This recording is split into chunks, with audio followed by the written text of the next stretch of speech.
Motor Vehicles Bill approved, but will it change how India drives? Finally, the penalties for disobeying traffic laws have become quite hefty in India, but will it make a difference to the way India drives?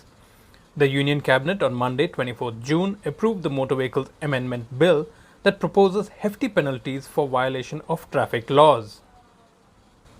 This has been a long time coming.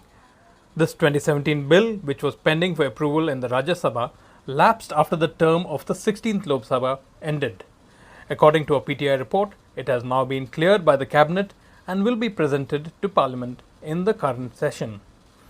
It will then be notified to be enforced by authorities. What are the key takeaways from this bill, which will likely discourage errant drivers? The Motor Vehicles Amendment Bill has made some significant changes to the Motor Vehicles Act of 1988, which in itself is a revised one. Under the new bill, as seen in the chart, the fines for drunk driving or driving after being disqualified have been sharply increased from 500 to 10,000 rupees. In addition, not giving way to emergency service vehicles such as ambulances, fire services or police vehicles will entail a stiff penalty of 10,000 rupees. This provision was not there in the earlier act. Fines for speeding have also been increased sharply from 500 rupees per offence to 5,000 rupees. So have fines for not wearing a seatbelt or helmet, which are now 1,000 rupees each. What else is new? Besides the revised fines, the bill also documents changes in the way driving licenses are issued. The use of Aadhaar number is now compulsory for applying for driving licenses and vehicle registrations.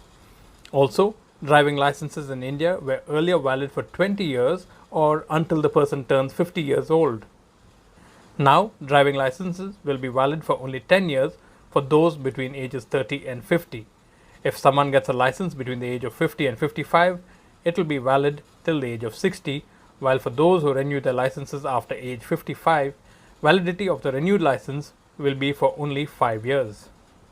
Insurance payout limits on third-party insurance have been removed. This has already reflected in the steep hike in third-party insurance premiums too, making the purchase of new vehicles more expensive. Manufacturers can no longer pass off substandard or defective vehicles to consumers. The bill provides for mandatory recall of vehicles if it is proven to be a danger to other road users. Manufacturers will have to reimburse buyers with the full cost of the vehicle, provide a replacement, and could also pay fines up to 500 crore rupees.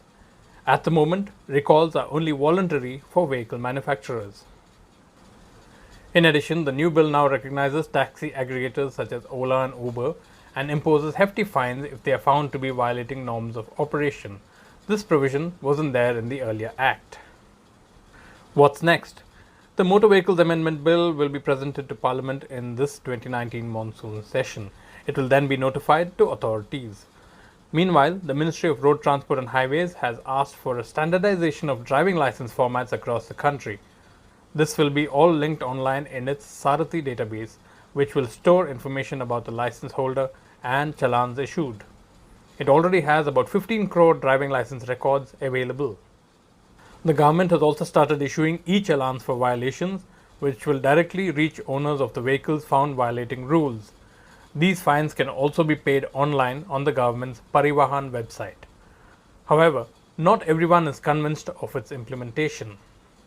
While these changes should bring down the scope for corruption in the system, it will also make it increasingly difficult for violators to get away. However, it will take some time for the entire system to be fully operational and to plug all the loopholes.